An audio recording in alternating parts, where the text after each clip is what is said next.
안녕하세요. 네, 오늘은 2021년 12월 23일, 목요일입니다.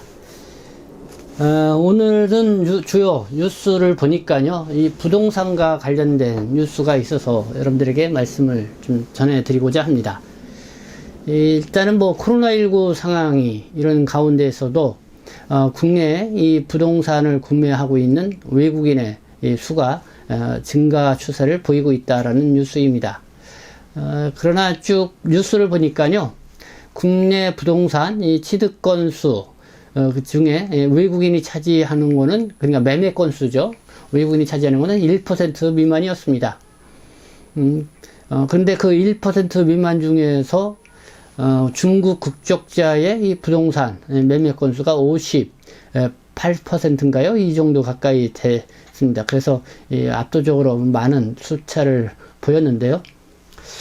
그렇게 하면서 이 중국 동포들이 많이 거주하고 있는 지역, 그러니까 서울 지역 같은 경우는 구로구, 또 영등포구, 금천구, 한 220여 건 정도 이렇게 거래, 매매, 이런 수를 보이고 있고요. 그리고 특이한 거는 이 강남구, 서울의 강남구, 어떻게 부동산의 아주 꽃과 같은 그런 지역인데요. 거기도 한 150여 건, 이렇게, 외국인의 매매가 많이 있었다는 것을 이번 뉴스를 통해서 보도가 됐습니다.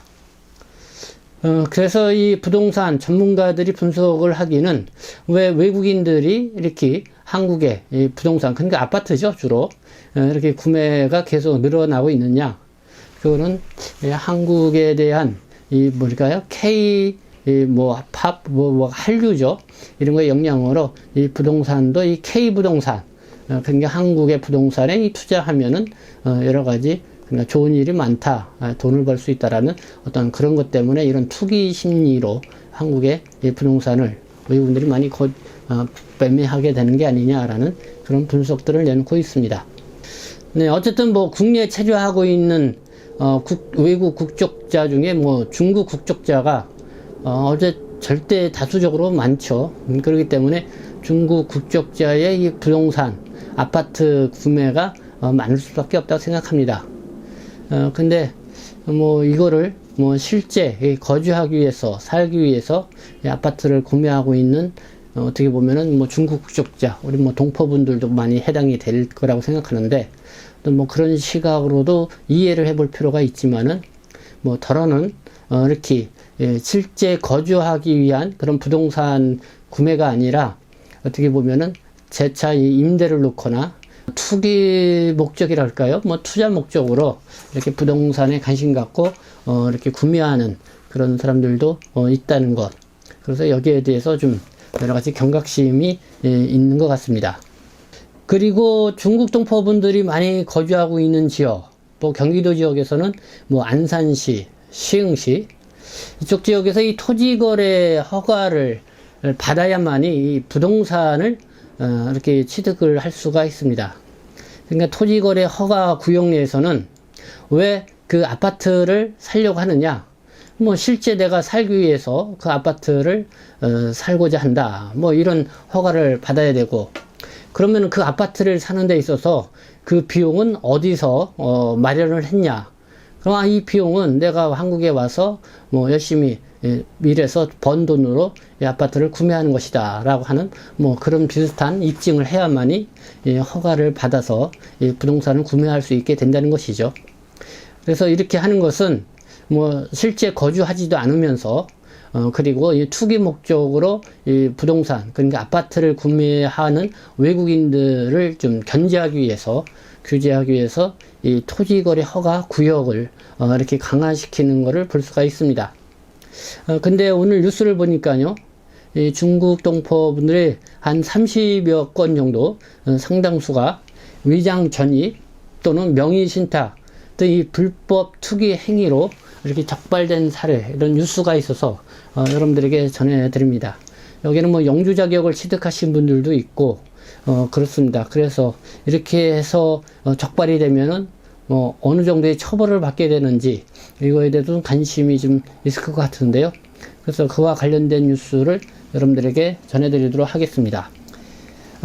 김영수 경기도 공정특별사법경찰단은 12월 22일 기자회견을 열고 지난 10월부터 이 토지거래 허가구역 중 안산시와 시흥시를 대상으로 위장전입, 허위서류를 이용한 부정허가, 명의신탁, 법인의 주택취득 조건 악용 등 주택구입 과정의 위법 여부를 집중 수사한 결과 1명은 검찰에 송치하고 4명은 형사 입건을 했고 29명은 수사 중이다 이렇게 밝혔습니다. 그럼 어떤 사례들이 있는지 그 보도 내용을 보면은요, 이 안산에 거주하는 중국인, 중국 동포이죠. 영주권자 A씨는요, 안산시 소재 별장형 주택을 이 실거주 목적으로 이 토지거래 허가를 받았다고 합니다. 그래서 매입을 해서 이 체류지 변경까지 했다고 하는데요. 그러나 이렇게 구입한 이 주택에는 이 단 하루도 거주하지 않는 등 이 출입국 관리법 및 부동산 거래 신고 등에 관한 법률을 위반을 했다는 것입니다. 그래서 이 투기를 목적으로 이 토지거래 허가를 받았다 뭐 이런 것이죠. 그래서 이렇게 위장 전입해서 토지거래 허가를 취득한 사람이 26명이었고요. 그 투기 금액은 총 87억 2천만 원에 달했다는 보도입니다. 네, 서울에서도 발생했습니다. 이 중국 동포 B씨, 네, 아들이 그 친구겠죠? 아들의 지인이 운영하는 음식점에서 허위 재직 증명서를 발급받은 후 취업을 사유로 토지 이용 계획서를 제출해서 토지거래 허가를 받아 아파트를 구입한 이 사실이 적발됐다고 합니다.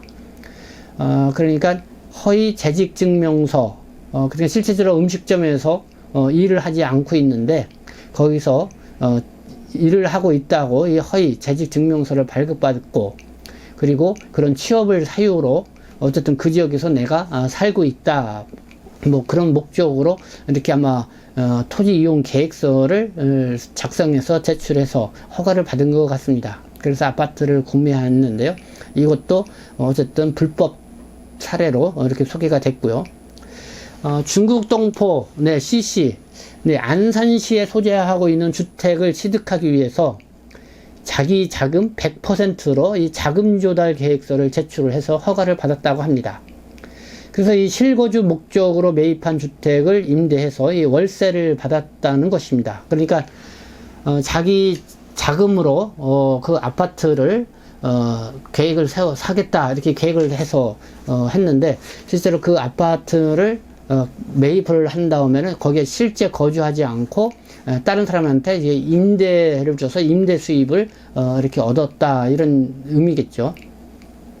그래서 이와 같이 이 C씨는 주택 구입 자금을 이 동생으로부터 받았으며 임대차 계약서에 기재된 연락처와 계좌번호 역시 동생 소유로 동생이 월세를 받을 것으로 확인이 돼 명의 신탁 방법으로 불법 투기 행위한 것으로 드러났다 이런 것입니다.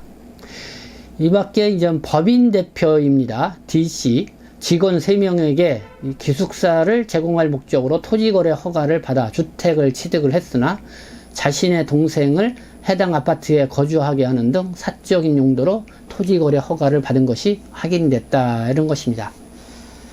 네, 그래서 외국 국적으로 계신 분들, 글쎄 국내에서 이 상당히 이 부동산 거래에 있어서 이 관심도가 높기 때문에 상당히 주의를 해야 될 것 같습니다. 특히 이 토지거래 허가를 받아야 되는 지역에 대해서는요, 이렇게 허위 서류라든가 뭐 명의 신탁 또 위장 전입 이런 방식으로 토지 그냥 부동산을 구매하는 거 상당히 주의가 요한다 이렇게 말씀을 드릴 수 있을 것 같은데요. 현행 법령상 이 토지거래 허가 구역 내에서 허가받지 않거나 부정한 방법으로 허가를 받을 경우 2년 이하의 징역 또는 계약 체결 당시 개별 공시지가의 30%에 해당되는 금액 이하의 벌금에 처해진다고 이렇게 규정을 하고 있습니다. 네, 여러분들이 이런 규정을 잘 알아두시는 것이 필요하지 않나 생각합니다. 네, 오늘은 12월 23일 국내 부동산 취득, 외국인의 이 부동산 취득과 관련된 뉴스가 있어서 여러분들에게 말씀을 드렸습니다. 네, 지금까지 시청해 주셔서 감사합니다. 저는 동포세계신문 대표 편집장 김용필이었습니다.